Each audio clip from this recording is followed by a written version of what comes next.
We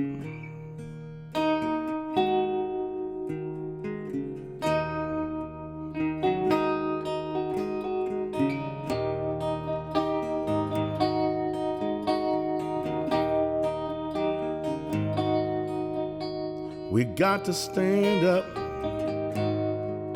and take the daylight back. Fight the power that wants to hold us back. I'm Abigail McGrath, and I'm the founder and the director of Renaissance House. Renaissance House is a retreat for writers of color and writers on social issues. And what better writer on social issues and of color is there than Frederick Douglass? Art, true art, by my definition anyway, is something that you've seen or heard that changes you. You're different after you've seen it, after you've heard it, right? Makes something in you go another way, opens your mind a little bit. And that's what this speech is all about. After you've heard it, your mind opens up and you see things that you hadn't seen before. And that's why Frederick Douglass is a true artist. So, sit back, enjoy yourself, watch your mind explode, and see if you can see any changes in yourself. Thanks a lot. Bye. Greetings, my name is Makani Themba, and I've had the privilege of producing this project for the last 16 years. First of all, I just want to thank all of our readers. You all are amazing. Some of you have been doing it the entire 16 years. Thank you all. It wouldn't be this without you. We're going virtual this year, like many things, so we can all stay safe and shelter in place.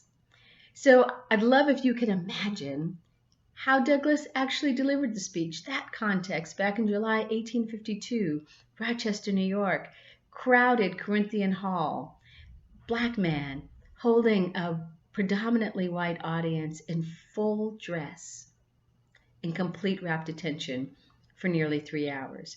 Now, this is not 3 hours. We've edited out some of the kind of old school introductory graces that usually are part of speeches of the day, but we've kept the heart and fire. So we hope you'll stay till the very end, because we all believe that Douglass is still so timeless and sadly relevant. He once said that there is no Negro problem. The problem is whether or not, and I want to make sure I read this correctly, right? Whether or not the American people have loyalty enough, the honor enough, and patriotism enough to live up to their own Constitution. And so as Black Lives Matter reverberates around the globe, and we see all the dramatic changes, we really hold his words to heart and also hold his hope to heart as we continue in his legacy to create change.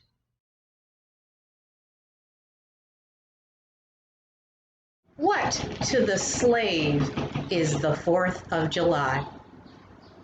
Mr. President, friends, and fellow citizens, ladies and gentlemen, the distance between this platform and the slave plantation from which I escaped is considerable, and the difficulties to be overcome in getting from the latter to the former are by no means slight.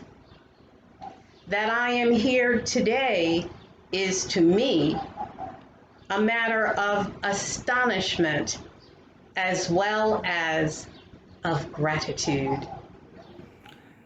This, for the purpose of this celebration, is the 4th of July.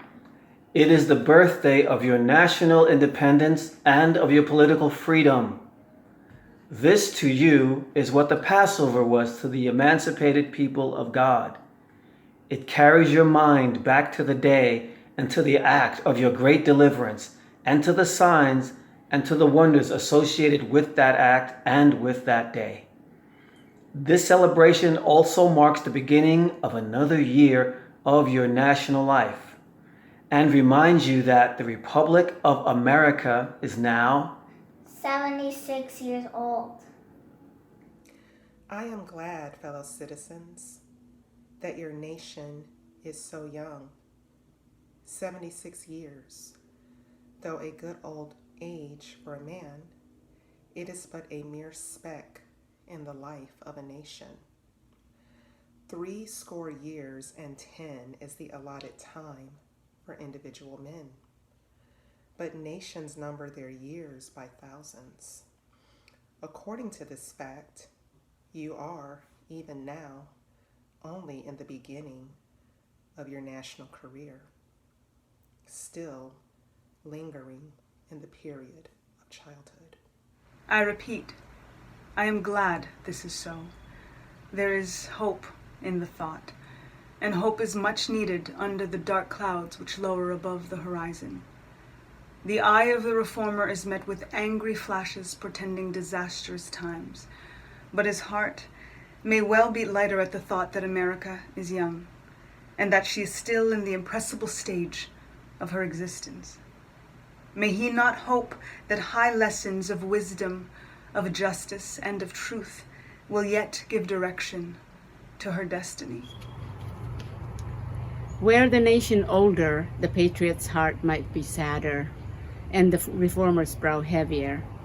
Its future might be shrouded in gloom, and the hope of its prophets go out in sorrow. There is consolation in the thought that America is young.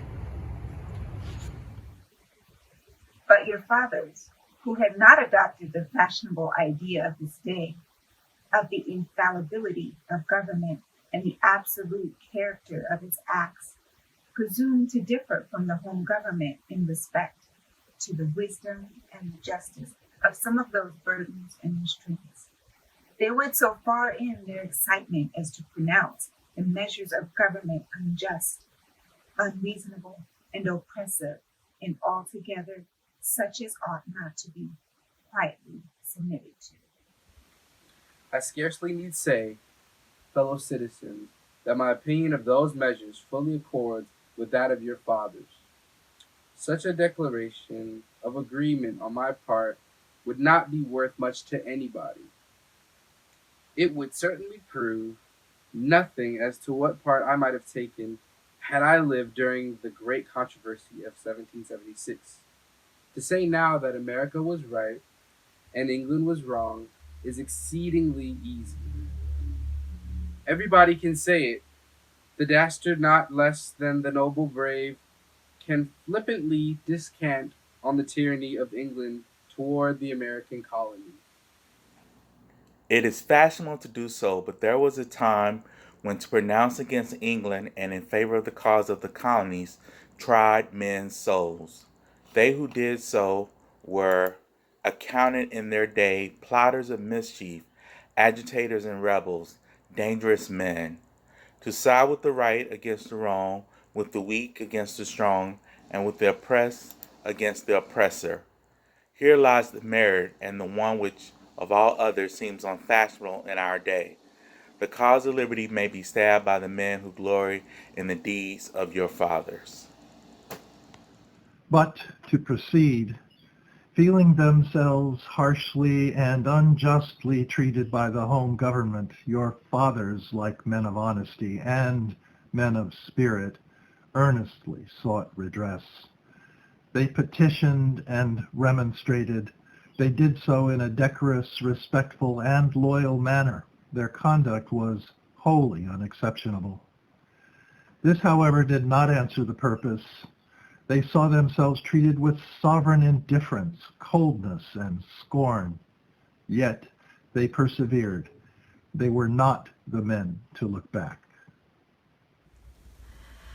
As the sheet anchor makes a firmer hold when the ship is tossed by the storm, so did the cause of your fathers grow stronger as it breasted the chilling blasts of kingly displeasure. The greatest and best of British statesmen admitted its justice, and the loftiest eloquence of the British Senate came to its support. But with that blindness, which seems to be the unvarying characteristic of tyrants since Pharaoh and his hosts were drowned in the Red Sea, the British government persisted in the exactions complained of. The madness of this course, we believe, is admitted now even by England, but we fear the lesson is wholly lost on our present rulers. On the 2nd of July, 1776, the old Continental Congress, to the dismay of the lovers of ease and the worshippers of property, clothed that dreadful idea with all the authority of national sanction. They did so in the form of a resolution. And as we seldom hit upon resolutions drawn up in our day, whose transparency is at all equal to this, it may refresh your minds and help my story if I read it. Resolved that these united colonies are and of right ought to be free and independent states, that they are absolved from all allegiance to the British Crown, and that all political connection between them and the state of Great Britain is and ought to be dissolved.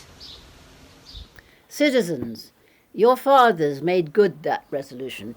They succeeded, and today you reap the fruits of their success. The freedom gained is yours, and you, therefore, may properly celebrate this anniversary. The 4th of July is the first great fact in your nation's history, the very ring-bolt in the chain of your yet undeveloped destiny. Pride and patriotism, not less than gratitude, prompt you to celebrate and to hold it in perpetual remembrance. I have said that the Declaration of Independence is a ring-bolt to the chain of your nation's destiny. So indeed I regard it. The principles contained in that instrument are saving principles. Stand by those principles. Be true to them on all occasions, in all places, against all foes, and at whatever cost. How circumspect, exact, and proportionate were all their movements. How unlike the politicians of an hour. Their statesmanship looked beyond the passing moment and stretched away in strength into the distant future. They seized upon eternal principles and set a glorious example in their defense. Mark them. Of this fundamental work, this day is the anniversary. Our eyes are met with demonstrations of joyous enthusiasm. Banners and pennants wave exultingly on the breeze. The din of business, too, is hushed. Even Mammon seems to have quitted his grasp on this day. The ear-piercing fife and the stirring drum unite their accents with the ascending peal of 1,000 church bells. Prayers are made, hymns are sung, and sermons are preached in honor of this day. While quick martial tramp of a great and multitudinous nation echoed back by all the hills, valleys, and mountains of a vast continent, bespeak the occasion one of thrilling and universal interests, nation's jubilee. Friends and citizens, I need not enter further into the causes which led to this anniversary. Many of you understand them better than I do. You can instruct me in regard to them. That is a branch of knowledge in which you feel, perhaps, a much deeper interest than your speaker. The causes which led to the separation of the colonies from the British Crown have never lacked for a tongue. They have all been taught in your common schools, narrated at your firesides, unfolded from your pulpits, and thundered from your legislative halls, and are as familiar to you, taught in your common schools, narrated at your firesides, unfolded from your pulpits, and thundered. I remember also that as a people, Americans are remarkably familiar with all facts which make in their own favor. This is esteemed by some as a national trait, perhaps a national weakness. It is a fact that whatever makes for the wealth or for the reputation of Americans can be had cheap, will be found by Americans. I shall not be charged with slandering Americans if I say I think the American side of any question may be safely left in American hands. My business, if I have any here today, is with the present. The accepted time with God and His cause is the ever-living now. Trust no future, however pleasant. Let the dead past bury its dead. Act in the living present. Heart within and God overhead. We have to deal with the past only as we can make it useful to the present and to the future. To all inspiring motives, to noble deeds which can be gained from the past, we are welcome. But now is the time, the important time. Your fathers have lived, died, and have done their work, and have done much of it well. You live and must die, and you must do your work. You have no right to enjoy a child's share in the labor of your father unless your children are to be blessed by your labor.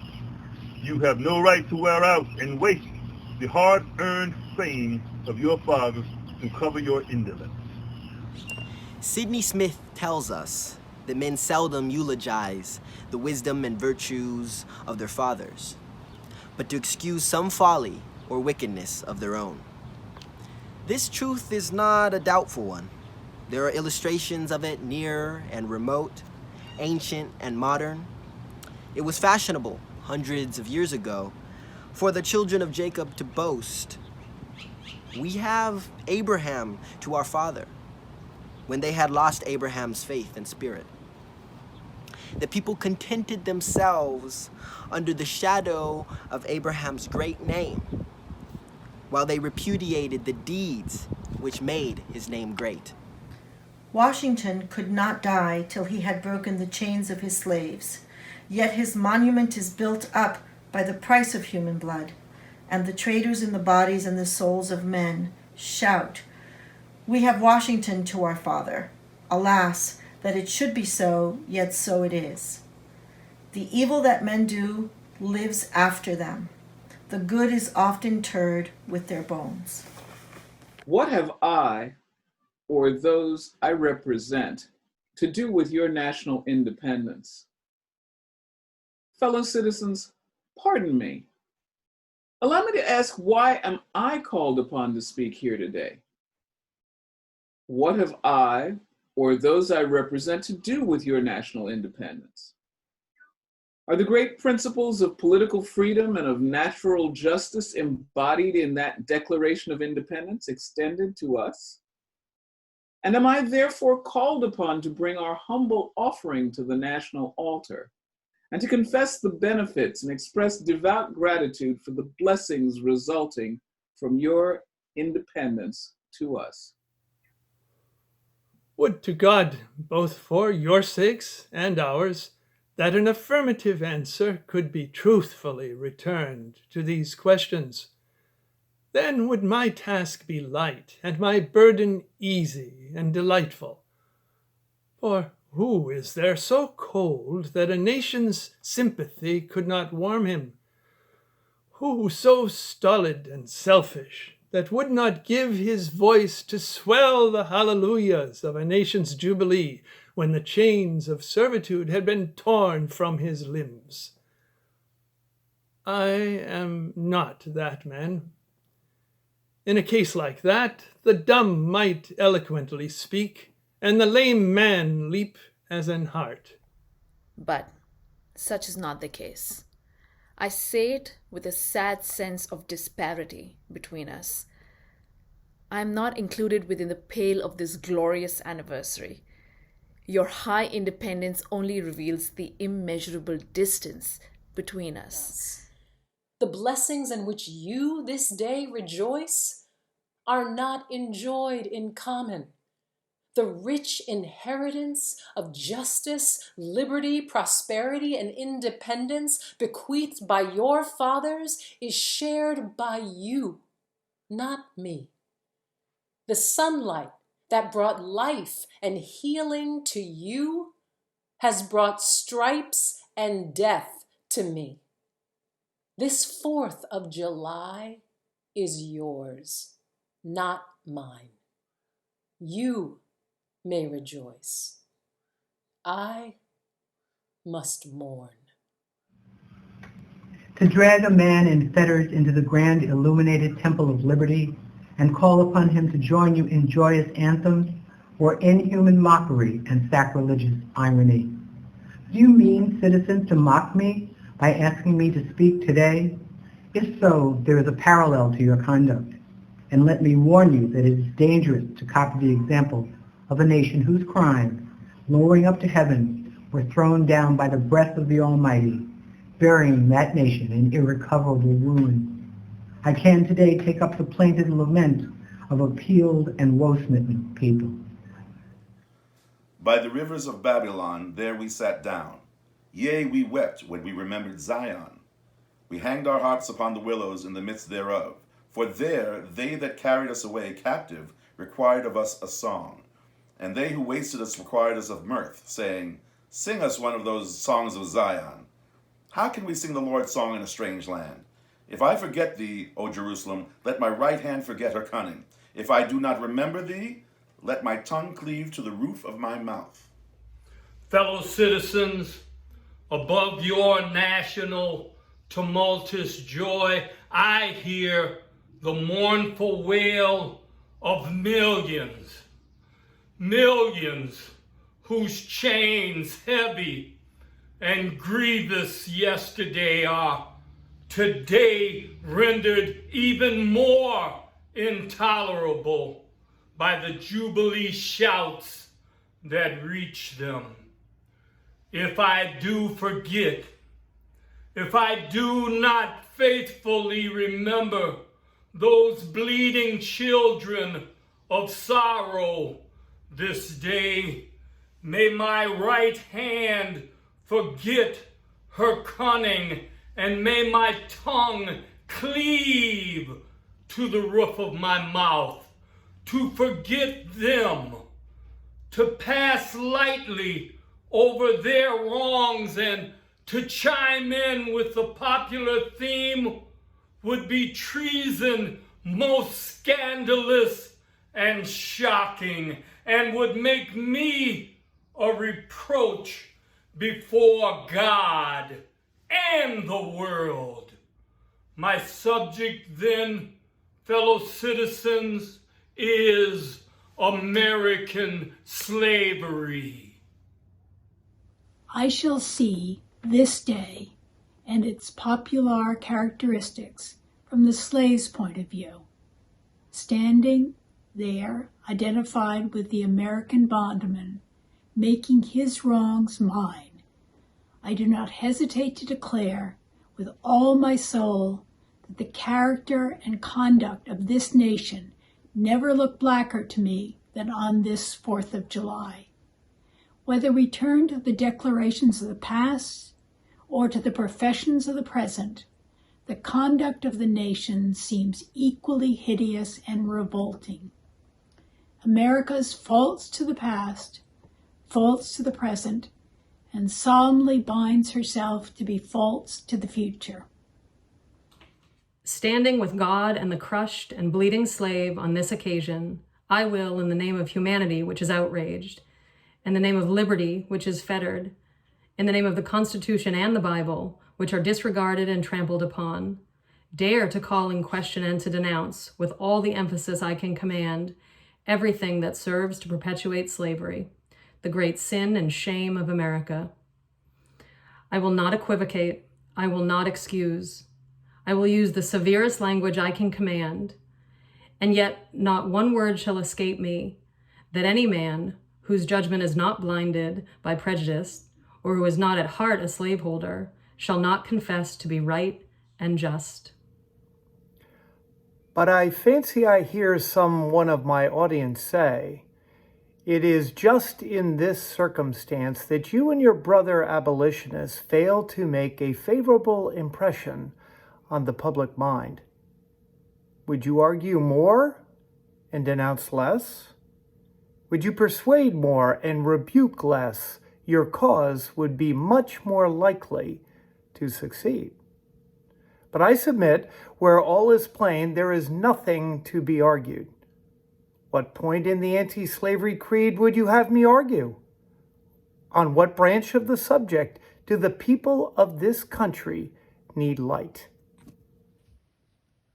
Must I undertake to prove that the slave is a man? That point is conceded already. Nobody doubts it. The slaveholders themselves acknowledge it in the enactment of laws for their government. They acknowledge it when they punish disobedience on the part of the slave. There are 72 crimes in the state of Virginia which, if committed by a black man, no matter how ignorant he be, subject him to the punishment of death, while only 2 of the same crimes will subject a white man to the like punishment. What is this but the acknowledgement that the slave is a moral, intellectual, and responsible being? The manhood of the slave is conceded. It is admitted in the fact that Southern statute books are covered with enactments forbidding, under severe fines and penalties, the teaching of the slave to read and to write. When you can point to any such laws in reference to the beasts of the field, then I may consent to argue the manhood of the slave.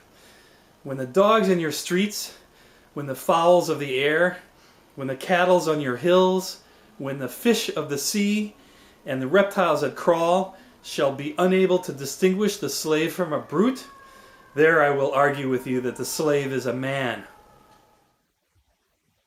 For the present, it is enough to affirm the equal manhood of the Negro race. Is it not astonishing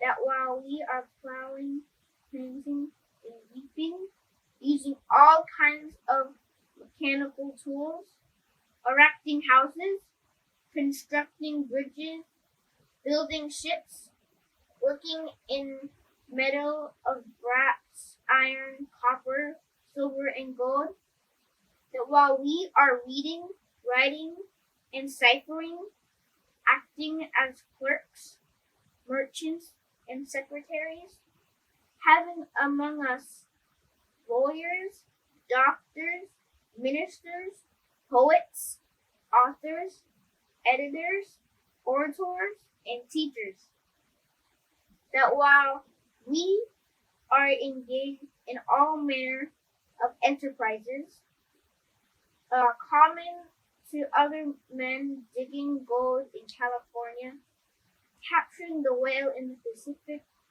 feeding sheep and cattle on the hillside, living, moving, acting, thinking, planning, living in families as husbands, wives, and children, and above all confessing and worshiping the Christian God, and looking hopefully for life and immortality beyond the grave, we are called upon to prove that we are men.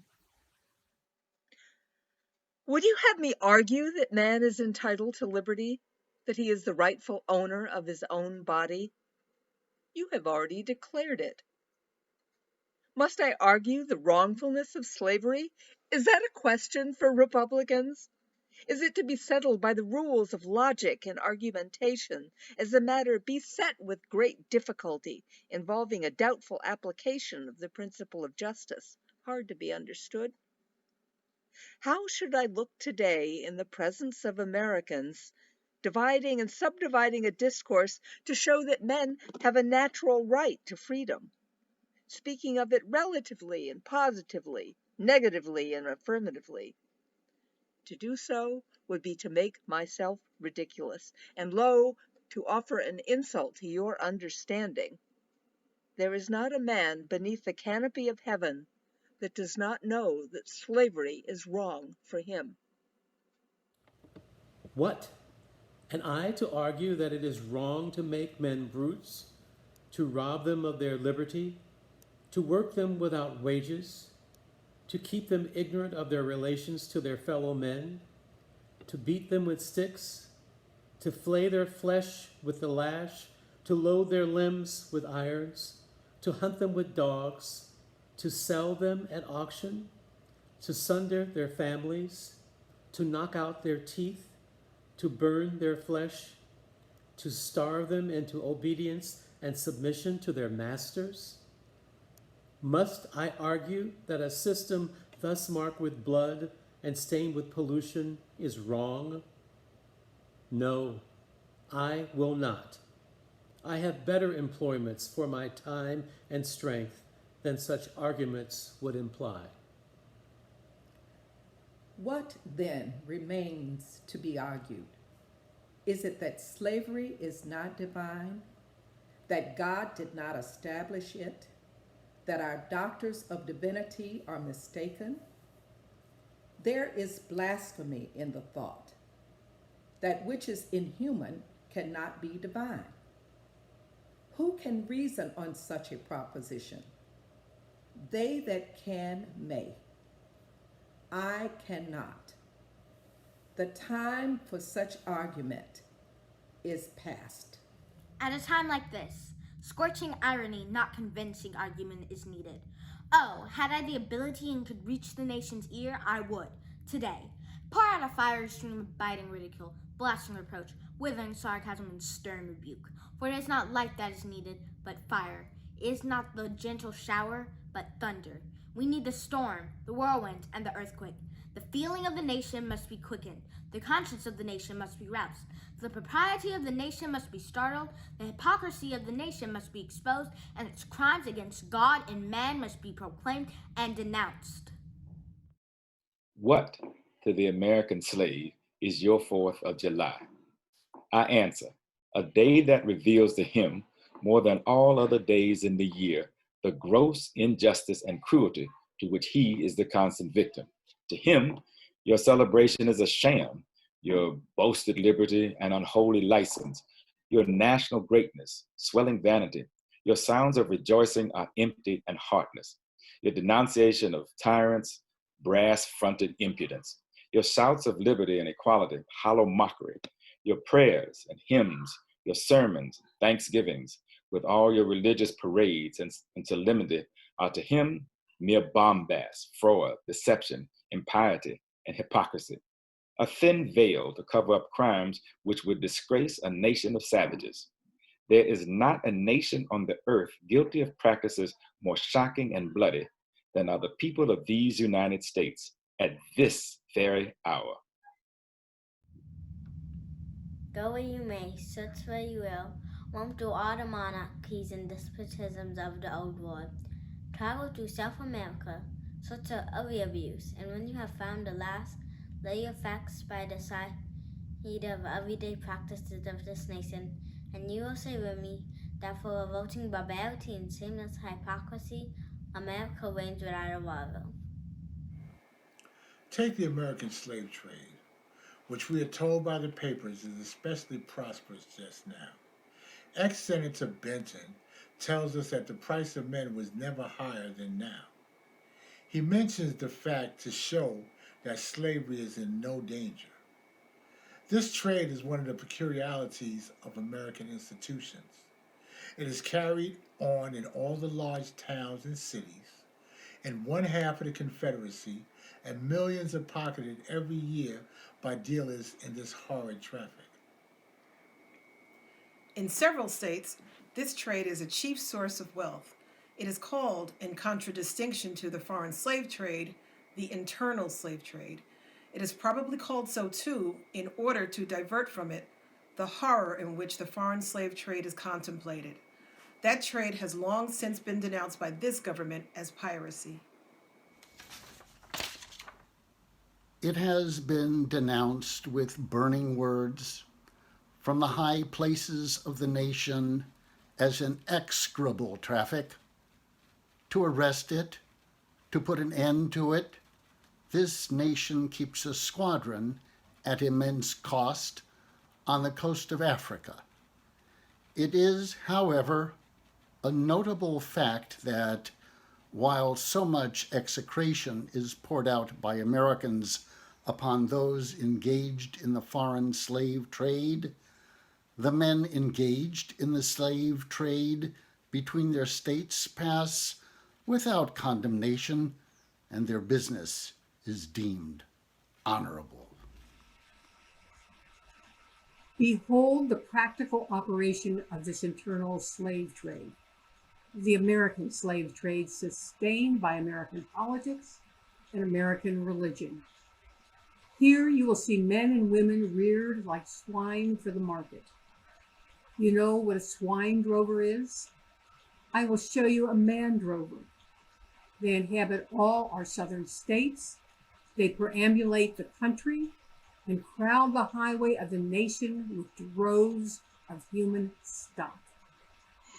You will see one of these flesh jobbers armed with pistol, whip, and bowie knife, driving a company of 100 men, women, and children from the Potomac to the slave market at New Orleans. These wretched people are to be sold singly or in lots to suit the purchasers. They are food for the cotton field and the deadly sugar mill.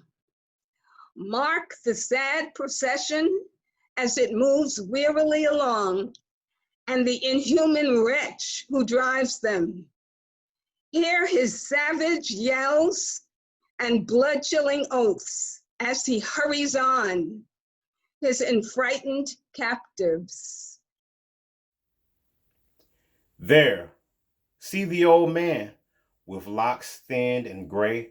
Cast one glance, if you please, upon that young mother, whose shoulders are bare to the scorching sun, her briny tears falling on the brow of the babe in her arms.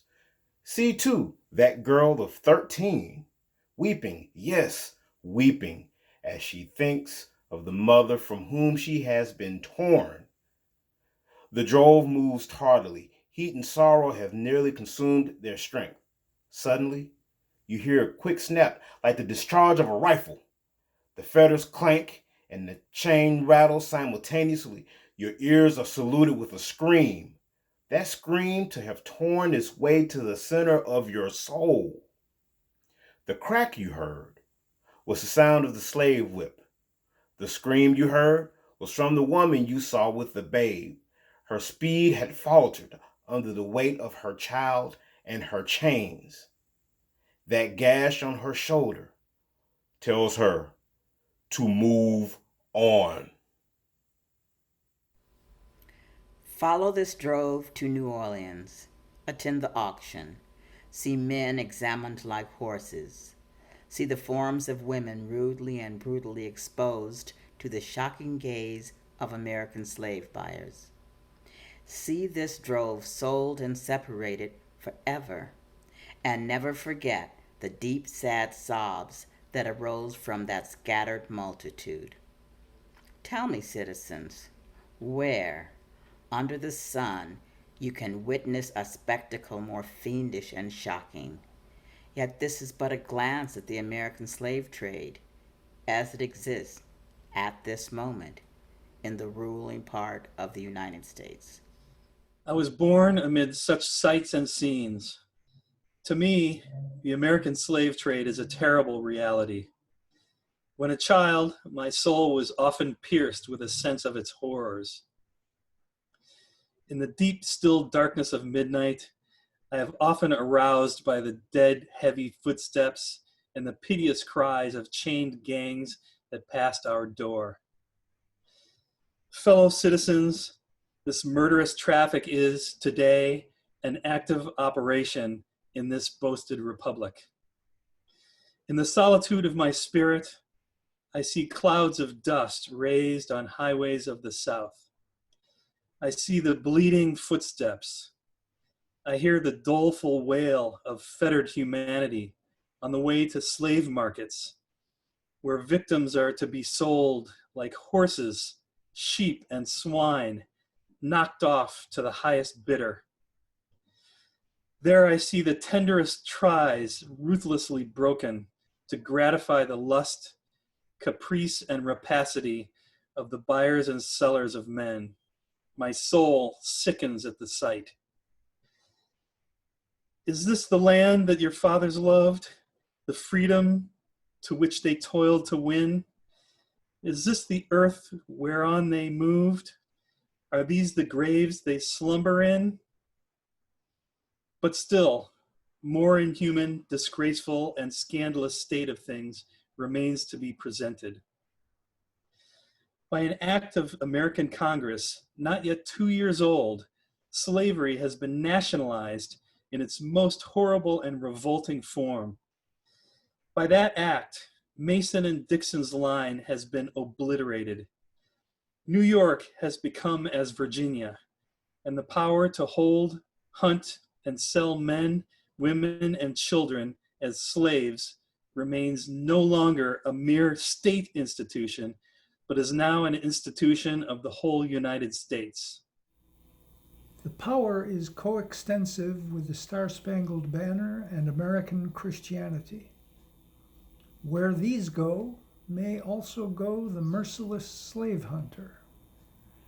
Where these are, man is not sacred. He is a bird for the sportsman's gun. For black men, there are neither law, justice, humanity, not religion. The fugitive slave law makes mercy to them a crime and bribes the judge who tries them. An American judge gets $10 for every victim he consigns to slavery, and 5 when he fails to do so.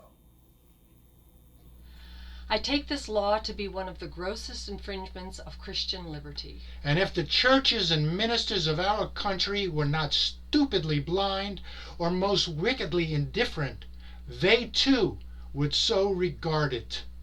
At the very moment that they are thanking God for the enjoyment of civil and religious liberty and for the right to worship God according to the dictates of their own consciences, they are utterly silent in respect of a law that robs religion of its chief significance and makes it utterly worthless to a world lying in wickedness. Did this law concern the mint, anise, and cumin, abridge the right to sing psalms, to partake of the sacrament, or to engage in any of the ceremonies of religion, it would be smitten by the thunder of 1,000 pulpits. A general shout would go up from the church, demanding repeal, repeal, instant repeal.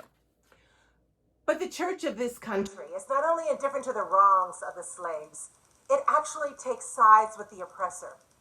It is the bulwark of American slavery. It is the shield of the slave hunters. For my part, I say, welcome infidelity, welcome atheism, welcome anything in preference to the gospel as preached by those divines. They convert the very name of religion into the engine of tyranny. These ministers make religion a cold and flinty-hearted thing, having neither principles of right action nor bowels of compassion. They strip the love of God of its beauty and leave the throne of religion a huge, horrible, repulsive form. It is a religion for oppressors, tyrants, man-stealers, and thugs. In speaking of the American church, however, let it be distinctly understood that I mean the great mass of the religious organizations of our land. There are exceptions, and I thank God that there are. Americans, your Republican politics, not less than your Republican religion, are flagrantly inconsistent. You boast of your love of liberty, your superior civilization, and your pure Christianity, while the whole political power of the nation, as embodied in 2 great political parties, it is solemnly pledged to support and perpetuate the enslavement of 3 millions of your countrymen. You hurl your anathemas at the crown-headed tyrants of Russia and Austria, and pride yourselves on your democratic institutions, while you yourselves consent to be the mere tools and bodyguards of the tyrants of Virginia and Carolina.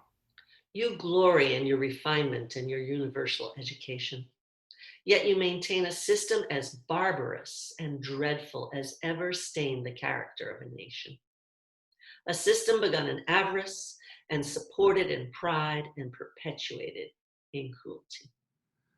You are all on fire at the mention of liberty for France or for Ireland, but are as cold as an iceberg at the thought of liberty for the enslaved of America. You discourse eloquently on the dignity of labor, yet you sustain a system which, in its very essence, casts a stigma upon labor. You can bare your bosom to the storm of British artillery to throw off a 3-penny tax on tea, and yet wring the last hard-earned farthing from the grasp of the black laborers of your country. You profess to believe that of one blood God made all nations of men to dwell on the face of all the earth, and hath commanded all men everywhere to love one another. Yet you notoriously hate and glory in your hatred all men whose skins are not colored like your own. You declare before the world, and are understood by the world to declare, that you hold these truths to be self-evident, that all men are created equal, and are endowed by their Creator with certain inalienable rights, and that among these are life, liberty, and the pursuit of happiness. And yet you hold securely in a bondage which, according to your own Thomas Jefferson, is worse than ages of that of which your fathers rose in rebellion to oppose a 7th part of the inhabitants of your country. Fellow citizens, I will not enlarge further on your national inconsistencies. The existence of slavery in this country brands your republicanism as a sham, your humanity as a base pretense, and your Christianity as a lie. It destroys your moral power abroad. It corrupts your politicians at home. It saps the foundation of religion. It makes your name a hissing and a byword to a mocking earth. It is the antagonistic force in your government, the only thing that seriously disturbs and endangers your union. It fetters your progress. It is the enemy of improvement, the deadly foe of education. It fosters pride. It breeds insolence. It promotes vice. It shelters crime. And it is the curse to the earth that supports it. And yet you cling to it as if it were the sheet anchor of all your hopes. Oh, be warned. Be warned. A horrible reptile is coiled up in your nation's bosom. The venomous creature is nursing at the tender breast of your youthful republic. For the love of God, tear away and fling from you the hideous monster, and let the weight of 20 millions crush and destroy it forever. I have detained my audience entirely too long already. At some future period, I will gladly avail myself of an opportunity to give this subject a full and fair discussion. Allow me to say, in conclusion, notwithstanding the dark picture I have this day presented of the state of the nation, I do not despair of this country. The arm of the Lord is not shortened, and the doom of slavery is certain. I therefore leave off where I began, with hope. While drawing encouragement from the Declaration of Independence, the great principles it contains, and the genius of American institutions, my spirit is also cheered by the obvious tendencies of the age. Nations do not now stand in the same relation to each other that they did ages ago. No nation can now shut itself up from the world and trot round in the same old path of its fathers without interference. Intelligence is penetrating the darkest corners of the globe. It makes its pathway over and under the sea, as well as on the earth. Wind, steam, and lightning are its charted agents. Oceans no longer divide, but link nations together. From Boston to London is now a holiday excursion. Space is comparatively annihilated. Thoughts expressed on one side of the Atlantic are distinctly heard on the other. The far-off and almost fabulous Pacific rolls in grandeur at our feet. The celestial empire, the mystery of ages, is being solved. The fiat of the Almighty, let there be light, has not yet spent its force. No abuse, no outrage, whether in taste, sport, or avarice, can now hide itself from the all-pervading light. The iron shoe and crippled foot of China must be seen in contrast with nature. Africa must rise and put on her yet unwoven garment. Ethiopia shall stretch out her hand unto God. And in the fervent aspiration of William Lloyd Garrison, I say, and let every heart join in saying it. Godspeed the year of Jubilee, the wide world o'er. When from their galaxies set free, the oppressed shall vilely bend the knee, and wear the yoke of tyranny, like brutes no more. That year will come, and freedom's reign, man his plunder rise again, restored. Godspeed the day when human blood shall cease to flow, and every clime be understood the claims of human brotherhood, and each return for evil good, not blow for blow. That day will come, all feuds to end, and change into a faithful friend each foe. God speed the hour, the glorious hour, when none on earth shall exercise a lordly power, nor in a tyrant's presence cower, but all to manhood's stature tower by equal birth. That hour will come to each, to all, and from his prison house the thrall go forth, until that year, day, hour arrive, with head and heart and hand I'll strive.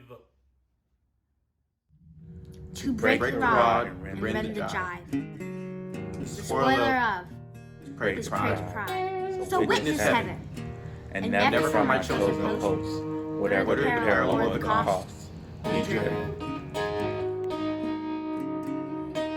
For what? Am I willing to give my life, whatever the peril or cost? My son. Community. Moral revolution. Social justice. Freedom and family. My family. Freedom. Freedom. Family. Bread. Justice. Freedom. Love. Family and community. For family. My family. For my family's happiness and ongoing safety. My family. Family, health, and the prevention of illness. Freedom. For freedom.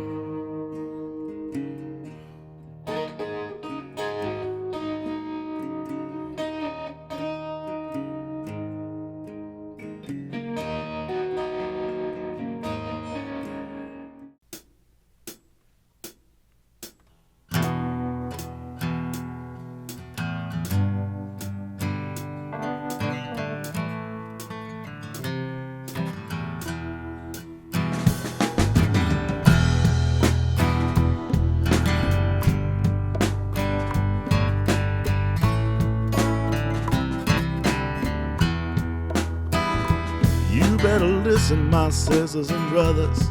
If you do, you can hear that our voice is still calling from across the years.